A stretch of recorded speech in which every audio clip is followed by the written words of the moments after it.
I will try my best कि अच्छे से इसको क्लैरिफाई कर सकूं। ठीक है। 1949 यानी 1949 ईस्वी से पहले राजस्थान नाम से किसी भौगोलिक इकाई का अस्तित्व नहीं था। ऐसा माना जाता है कि 1800 ईस्वी में सबसे पहले जॉर्ज थॉमस ने इस भूभाग के लिए राजपूताना शब्द का प्रयोग किया या उल्लेख किया। तो पहली लाइन से ही हमें एक इम्पॉर्टेंट चीज़ मिलती है कि 1800 ईस्वी में जॉर्ज थॉमस ने हमारे राजस्थान के लिए राजपूताना शब्द का यूज़ किया। ठीक है। और जॉर्ज थॉमस की बुक भी है memories, military memories of mister George Thomas, इनकी बुक है। यहाँ पे इन्होंने 1800 ईस्वी में सबसे पहले राजपूताना शब्द का यूज़ किया। राजपूताना शब्द का प्रयोग जॉर्ज थॉमस ने किया। At the same time colonel James Tod ने राजस्थान या राजस्थान शब्द का यूज़ किया था। कर्नल जेम्स टोड ने राजस्थान या राजस्थान शब्द का और जॉर्ज थॉमस ने राजपूताना शब्द का। ठीक है। इसके बाद 1829 यानी 1829 में annals and antiquities of Rajasthan के लेखक कर्नल जेम्स टोड ने इस पुस्तक में इस प्रदेश का नाम राजस्थान या राजस्थान रखा। स्वतंत्रता के बाद जब इस प्रदेश की विभिन्न रियासतों का एकीकरण हुआ तो 30 मार्च 1949 को सर्वसम्मति से इसका नाम राजस्थान रखा गया। तो राजस्थान का ऐतिहासिक परिचय, ये जो 10th क्लास की बुक का पहला जो ये वाला जो पैराग्राफ है, ये हमको बता रहा है कि राजस्थान एक्चुअली में है क्या। तो सबसे पहले 1800 से पहले तो 1800 में सबसे पहले जॉर्ज थॉमस ने इसके लिए राजपूताना शब्द का यूज़ किया। 1829 में annals and antiquities of Rajasthan, ये जो बुक थी ये कर्नल जेम्स टोड की थी और कर्नल जेम्स टोड ने राजस्थान या राजस्थान शब्द का प्रयोग किया। क्लियर। उसके बाद 30 मार्च को हमारा पता ही है कि एकीकरण का जो चरण थे वो वाली चीज़ें चल रही है, तो उसके बाद हमको राजस्थान नाम मिला। तो वो तो हम आगे जब राजस्थान का एकीकरण के टॉपिक में और विस्तृत रूप से पढ़ पाएंगे। ठीक है। प्राचीन साहित्य और अभिलेखों में वर्तमान राज्य के विभिन्न क्षेत्रों में भिन्न भिन्न नाम मिलते हैं। तो कुछ यह है कि वहाँ पे जो जो जातियाँ बसी उस हिसाब से कुछ उनकी कोई भौगोलिक विशेषताओं के आधार पर। ठीक है। अब यहाँ पे बात करते हैं थोड़ी सी और कि कुछ प्राचीनतम नामों में जिनका उल्लेख ऋग्वेद में भी आया है। ऋग्वेद तो अब देखो ऋग्वेद में किस किस का नाम, क्योंकि आजकल सेंटेंस वाइज जो क्वेश्चन होते हैं उनमें बहुत इंपॉर्टेंट रहेगा ये। ऋग्वेद में भी आया है मरु, धन्व, जांगल, मत्स्य, शूरसेन। मरु, धन्व, जांगल, मत्स्य, शूरसेन, यानी ये 5 जो शब्द हैं आपको याद रखने हैं। इनका उल्लेख ऋग्वेद में भी हमको मिलता है। मरु और धन्व दोनों का मतलब एक ही है। मरु और धन्व दोनों का अर्थ एक ही है और इसका प्रयोग जो हम करते हैं वो जोधपुर संभाग के लिए किया जाता है। जोधपुर पहले मरु कहलाया, मरु से उसका अपभ्रंश होते होते मरुवार बना और मरुवार से बना फिर मारवाड़। ठीक है। मरु, मरुवार और फिर मारवाड़, और Marwar is equal to Jodhpur संभाग। ठीक है। जांगल शब्द जो हमने पढ़ा वो जांगल किसके लिए यूज़ हुआ? जांगल शब्द का प्रयोग उस एरिया के लिए हुआ जहाँ पे शमी, कैर या पीलू आदि होते थे। तो ये चीज़ इंपॉर्टेंट है, शायद हमको ये हमारे नोट्स में ना मिले।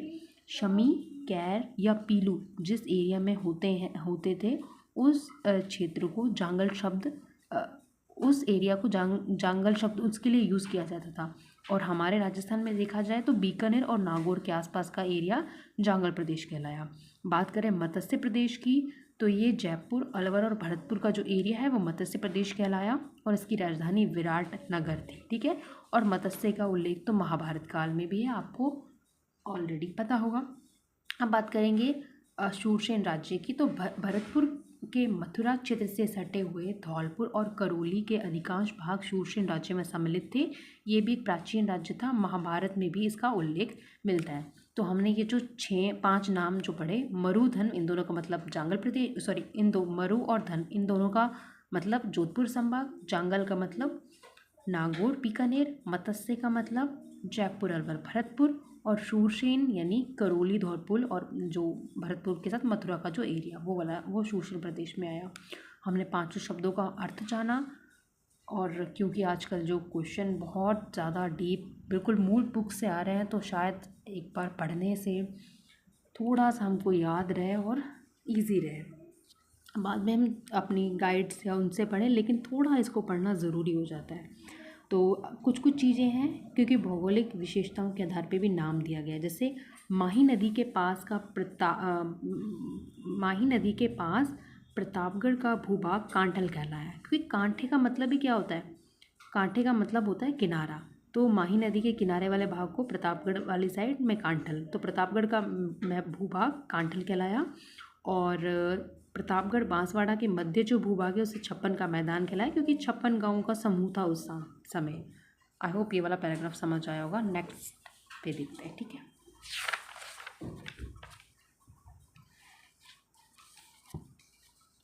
उसके बाद हम बात करते हैं भैंसरोड़गढ़ से बिजोलिया। भैंसरोड़गढ़ से बिजोलिया तक का जो क्षेत्र है वो पठारी क्षेत्र है और उसको ऊपरमाल के नाम से जाना गया। अब ऊपरमाल जो शब्द है वो बिजोलिया किसान आंदोलन वगैरह में भी आएगा, तो याद रखना कौन सा एरिया ये भैंसरोड़गढ़, ये चित्तौड़गढ़ में भैंसरोड़गढ़ से बिजोलिया तक, ठीक है। उसके बाद और बिजोलिया अपना भीलवाड़ा में पड़ता है। और उदयपुर के आसपास का जो प्रदेश है पहाड़ियों के अधिकता के कारण गिरवा कहलाया। और उसके बाद दो चीज़ें और हम यहाँ पर पढ़ते हैं। जैसलमेर का जो प्राचीन नाम वो मांड था, इसको मांड प्रदेश भी बोलते हैं, ठीक है। और डूंगरपुर बांसवाड़ा का जो क्षेत्र है वो बांगड़ कहलाया, ठीक है। कोटा और बूंदी का प्रदेश हाड़ौती प्रदेश कहलाया। और वहीं eight the same time Sikar, Jhunjhunu और चूरू का जो क्षेत्र है वो शेखावटी के नाम से प्रसिद्ध हुआ। तो ये तो ऑलरेडी मेरे हिसाब से सबको ज्ञात होगा, लेकिन एक दो चीज़ें वही है कि आजकल बहुत डिटेल में जा रहा है, तो हमको भी डिटेल में। इतिहास का काल विभाजन, तो हम इससे आगे पढ़ना स्टार्ट करेंगे, ठीक है। तो मोटे तौर पर मानव के पूरे इतिहास को 3 भागों में विभक्त किया गया है, प्राक युग, आद्य युग और ऐतिहासिक युग। ये भी सब बच्चों को ये चीज़ें पता होंगी, लेकिन फिर भी अच्छे से दे रखा है तो एक बार पढ़ना हमारा फ़र्ज़ भी है। प्राक युग यानी इतिहास के उस टाइम की बात हो रही है जहाँ पे हमको कोई भी लिखित साक्ष्य उपलब्ध नहीं हुए, यानी कि हम कह सकते हैं कि उस समय का जो मानव था वो लेखन कला से ही अपरिचित था, क्योंकि कोई भी हमको लिखित साक्ष्य, कोई अभिलेख, कोई ताम्रपत्र जो भी वो होते थे, कुछ भी ऐसा हमको नहीं मिला। वो हमारा है प्राक युग, ठीक है। उसके बाद दूसरे नंबर पर आते हैं आद्य युग। आद्य युग उस पीरियड को बोला गया है जिसके लिखित साक्ष्य तो उपलब्ध थे, किंतु या तो वे बहुत ही अस्पष्ट थे या उनकी लिपि को अभी पढ़ना संभव नहीं हुआ है। यानी आद्य युग या बीच का जो पीरियड था वो वाला युग था कि जिसमें लिखित साक्ष्य तो मिले हैं, लेकिन वो बहुत ही अस्पष्ट रूप में है या उनकी जो लिपि है वो हम पढ़ नहीं पाते, ठीक है। और ऐतिहासिक युग उस काल के इतिहास को संज्ञा दी गई है जिसके संबंध में स्पष्ट और सुप्रटित लिखित साक्ष्य उपलब्ध है, ठीक है। तो ये बहुत इजी शब्दों में लिखा हुआ पढ़ सकते हैं, यही है। अब हमने आगे क्या किया है, इनका टाइम डिवीज़न कर दिया है, मतलब एक बेस से कि प्राक युग ये जब सृष्टि बनी उसके आरंभ से लेके हड़प्पा सभ्यता तक, ठीक है। आद्य युग की बात करें, ये हड़प्पा से लेके 600 ईसा पूर्व तक रहा होगा। और ऐतिहासिक युग, ये युग जो है ऐतिहासिक युग, ये 600 ईसा पूर्व से वर्तमान तक जारी है, ठीक है। अब हम बात करेंगे प्राग ऐतिहासिक राजस्थान, यानी प्राक युग में राजस्थान, यानी प्री हिस्टोरिक एरा में राजस्थान कहाँ पे था, ठीक है। मानव सभ्यता का उदय नदी घाटियों में हुआ था, क्योंकि नदी घाटियों में जल की प्रचुरता के कारण यहाँ अपने आप उत्पन्न होने वाले कंदमूल फल भी प्रचुर मात्रा में उपलब्ध होते थे। सघन वनों के कारण यहाँ मांस हेतु पशु पक्षी भी आसानी से उपलब्ध हो जाते थे। देखो, अब ऐसे पढ़ना हो तो आप ही पढ़ लो, लेकिन ठीक है थोड़ा सा इंटरेस्टिंग करके पढ़ते हैं, क्योंकि मानव सभ्यता का उदय ही नदी घाटियों के पास ही हुआ, ये हमको पता ही है। क्योंकि नदी घाटियाँ हैं, इट्स मीन उनके पास पानी है। जहाँ पे पानी है, प्रचुर मात्रा में पानी है, वहाँ पे कंदमूल, फल सब्जियाँ ये सब प्रचुर मात्रा में उपलब्ध होगी। साथ ही पानी है तो सघन वन यानी बायोडाइवर्सिटी, वहाँ पे वनस्पति ज़्यादा होगी। और इनडायरेक्टली मांस के लिए मानव जब पशु पक्षियों के ऊपर डिपेंडेंट है, तो पशु पक्षी भी तो सघन वनों या फिर ऐसी जगह पे ही ज़्यादा रहना पसंद करेंगे। तो इसलिए मानव सभ्यता का जो विकास है वो नदी घाटियों के पास हुआ, ठीक है। अब यहाँ से कुछ इम्पॉर्टेंट चीज़ आ रही है, शायद उससे कल को कोई क्वेश्चन ही बन जाए, कि सैकड़ों वर्षों पूर्व राजस्थान की भौगोलिक स्थिति ऐसी ही थी। यद्यपि राजस्थान का एक बहुत बड़ा भाग आज मरुस्थल है, किंतु विद्वानों की मान्यता है कि सैकड़ों वर्ष पूर्व इस मरुस्थलीय भूमि में समुद्र विद्यमान था। मतलब देखो क्या कह रहे हैं कि विद्वानों की ये मान्यता है कि हमारी राजस्थान, हमारी मरुस्थलीय भूमि में सैकड़ों साल पहले समुद्र था और सरस्वती तथा द्वेषवती नदी इस समुद्र में आकर गिरती थी। हमको ये लाइन याद रखनी है क्योंकि ये लाइन थोड़ी सी इंपॉर्टेंट इसलिए बनती है, आज तक हमने पढ़ी ली लेकिन पेपर में ऐसी चीज़ें देखने को मिल जाती हैं। ठीक है, ये स्थिति मानव जीवन के लिए सर्वथा उपयुक्त थी। यही कारण है कि ऐसी भौगोलिक स्थिति में राजस्थान को भी मानव सभ्यता के जन्म के प्राचीनतम भूभागों में से एक होने का गौरव प्राप्त है। अब हमने मानव सभ्यता के उद्भव के इस काल को हमने पाषाण काल कहा है।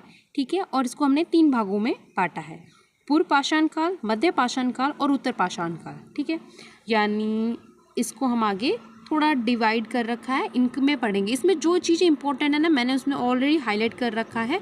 सिर्फ मैं पढ़ तो सारा देती हूँ लेकिन जो चीज़ें इंपॉर्टेंट है, यानी पूर्व पाषाण काल से क्या क्वेश्चन या कौन सी लाइन ज़्यादा इंपॉर्टेंट है उस पर ज़्यादा ध्यान देंगे। ठीक है, इसका राजस्थान में मानव का उदय कब हुआ ये तो हम नहीं बता सकते, लेकिन यहाँ पे जैसे अलग अलग क्षेत्रों में उत्खननों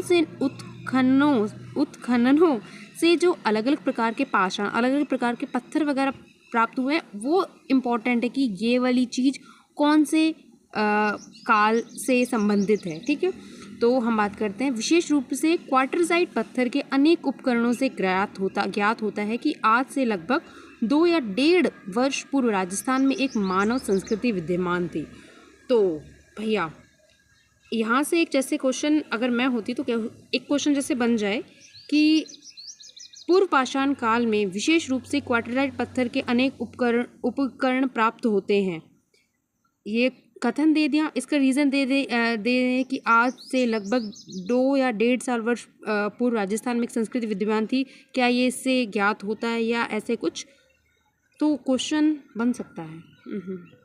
पूर्व पाषाण काल। ठीक है, तो यहाँ पे जो मैंने लाइनें अंडरलाइन कर रखी हैं 2, 3, 4 बार पढ़ने के बाद जो बहुत इंपॉर्टेंट लाइनें लगी और जिनसे क्वेश्चन भी ऑलरेडी ये CA हैक्ट वाला क्वेश्चन आया हुआ है, तो कहीं तो देखा है मैंने CA हैक्ट, आई थिंक किसमें PYQ में कहीं तो देखा है। ठीक है, तो राजस्थान में मानव का उदय कब हुआ ये निश्चित रूप से ज्ञात नहीं है, लेकिन यह विभिन्न क्षेत्रों में हुए उत्खननों से प्राप्त विभिन्न प्रकार के पाषाण, विशेष रूप से क्वार्टरजाइट पत्थर, याद रखना कि पूर्व पाषाण काल में क्वार्टरजाइट पत्थर के अनेक उपकरण हमको मिले हैं और इससे आज से लगभग 2 या 1.5 लाख वर्ष पहले राजस्थान में एक मानव संस्कृति विद्यमान थी। अभी ये तो ठीक है, अब अगली लाइन बहुत इंपॉर्टेंट है, वो है 1870 यानी 1870 ईस्वी में CA हैकेट ने सबसे पहले जयपुर और इंद्रगढ़ से पत्थर से बनी पूर्व पाषाण कालीन हस्त कुठार खोज निकाली। यानी सबसे पहले पूर्व पाषाण कालीन हस्त कुठार की खोज किसने की? 4 ऑप्शन दे देंगे, कहाँ से की, असर्शन वाला, इसको अच्छा क्वेश्चन वो बना सकते हैं, कोई भी क्वेश्चन बन ही सकता है, अपने को थोड़ा सा अच्छे ध्यान देना कि 1870 में CA हैक्ट ने सबसे पहले जयपुर और इंद्रगढ़ में। ठीक है, अब एक चीज़ और, सैटर्न काल और तो पूर्व पाषाण काल, अभी ये जो काल का पढ़ रहे हैं हम, इसको थोड़ा सा आराम से पढ़ना है क्योंकि इसमें से भी चीज़ें इंपॉर्टेंट हैं। ठीक है, राजस्थान में मानव का उदय कब हुआ ये निश्चित रूप से ज्ञात नहीं है, लेकिन यहाँ विभिन्न क्षेत्रों से हुए उत्खननों से प्राप्त विभिन्न प्रकार के पाषाण यानी अलग अलग तरह के पत्थर, विशेष रूप से क्वार्टरजाइट पत्थर, यहाँ पे मैंने जोर दिया है क्वार्टरजाइट पत्थर पूर्व पाषाण काल से संबंधित है। ठीक है, क्वार्टरजाइट पत्थर के अनेक उपकरणों से ज्ञात होता है कि आज से लगभग 2 या 1.5 लाख वर्ष पूर्व राजस्थान में भी एक मानव संस्कृति विद्यमान थी। क्लियर, कोई दिक्कत नहीं। हमको क्या मिला है, मतलब क्वार्टरजाइट पत्थर के बहुत सारे उपकरण मिले हैं पूर्व पाषाण काल के दौरान, और ये चीज़ रेफ़र कर, इस चीज़ से ये सिद्ध होता है कि 2 या 1.5 लाख साल पहले राजस्थान में एक मानव संस्कृति थी। ठीक है, अगली लाइन इम्पॉर्टेंट है, आई थिंक कहीं मैंने क्वेश्चन इसका देखा हुआ है। 1870 यानी 1870 ईस्वी में CA हैक्ट ने सबसे पहले जयपुर और इंद्रगढ़ से पत्थर से बनी पूर्व पाषाण काल हस्त कुठार यानी हैंड एक्स खोज निकाली। ये लाइन इंपॉर्टेंट है, अगेन मैं इसको बोल रही हूँ कि 1870 ईस्वी में CA हैकेट ने सबसे पहले जयपुर और इंद्रगढ़ से हैंड एक्स यानी हस्त कुठार की खोज की। क्लियर। उसके बाद सैटर्न कार ने झालावाड़ से इसी युग में अनेक उपकरण खोजे। सैटर्न कार, झालावाड़, ये भी पूर्व पाषाण काल से संबंधित है।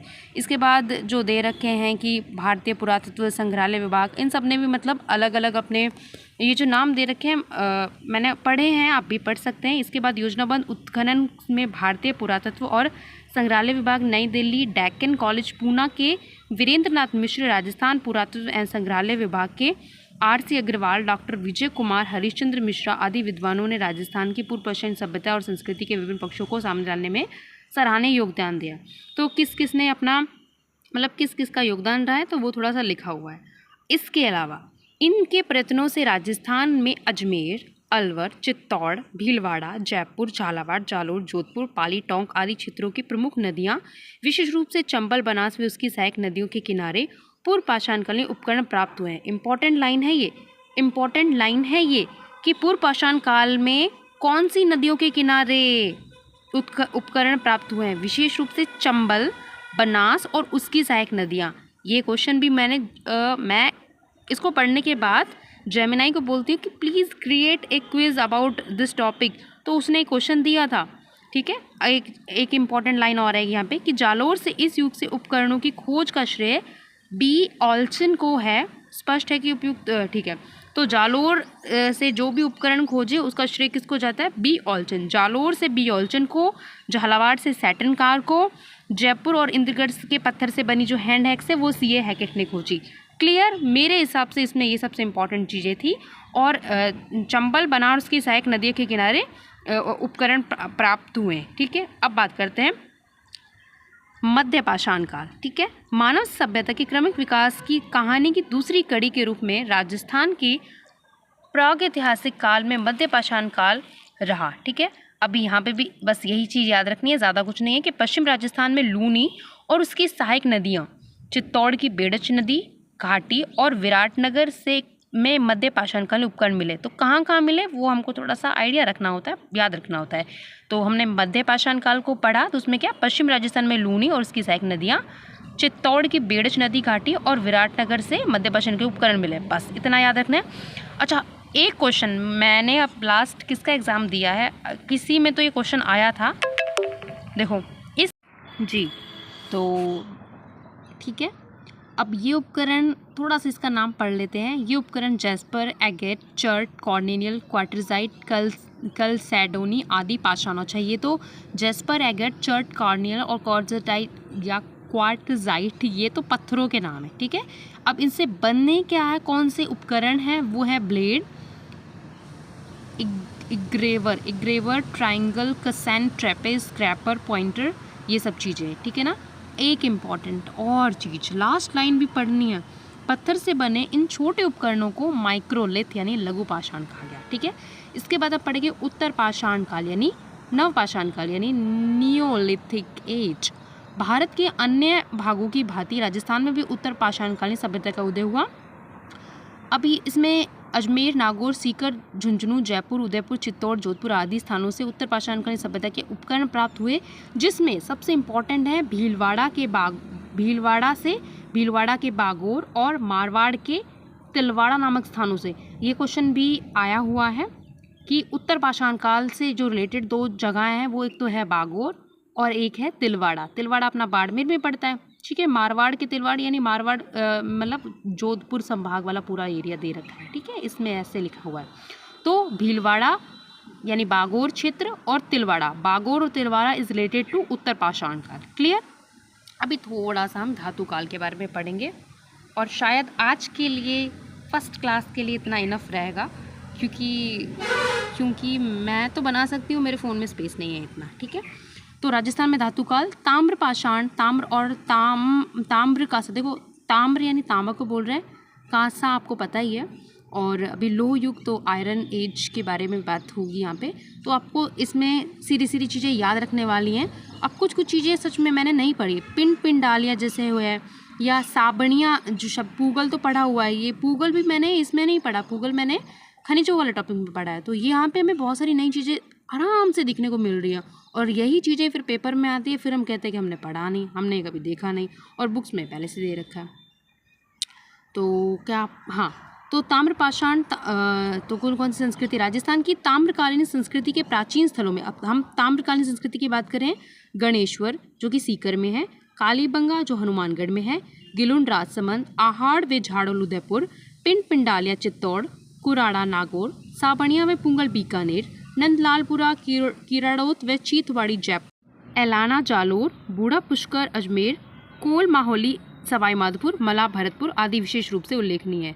तो ये सारे वो क्षेत्र हैं जहाँ से ताम्रकालीन संस्कृति के प्राचीन स्थल मतलब ये हैं, ठीक है। अगला है लोहकाल। लोहकाल ताम्र और कांस्य काल के पश्चात अब यहाँ पे इन्होंने ना कांस्य काल को अलग से नहीं लिख रखा, पता नहीं क्यों नहीं लिखा हुआ, लेकिन लिखा नहीं हुआ है। चलो नेक्स्ट उसमें मैं कांस्य काल के बारे में भी जानकारी लेके आऊँगी, ठीक है। तो लोह काल के बारे में हम दे रखा है कि मानव इतिहास की एक युग क्रांतिकारी घटना थी। इसमें कृषि उपकरणों तथा हथियारों की गुणवत्ता को बढ़ाकर सारे परिदृश्य को ही बदल दिया। राजस्थान में नौ भरतपुर, जोधपुरा जयपुर, सुनारी झुंझुनू और रेड बहुत इंपॉर्टेंट है। लोह काल की बात रखना है, नौ, जोधपुरा, सुनारी और रेड, ये 4 स्थान बहुत ही इम्पॉर्टेंट है। यहाँ से हथियार और उपकरण प्राप्त हुए हैं।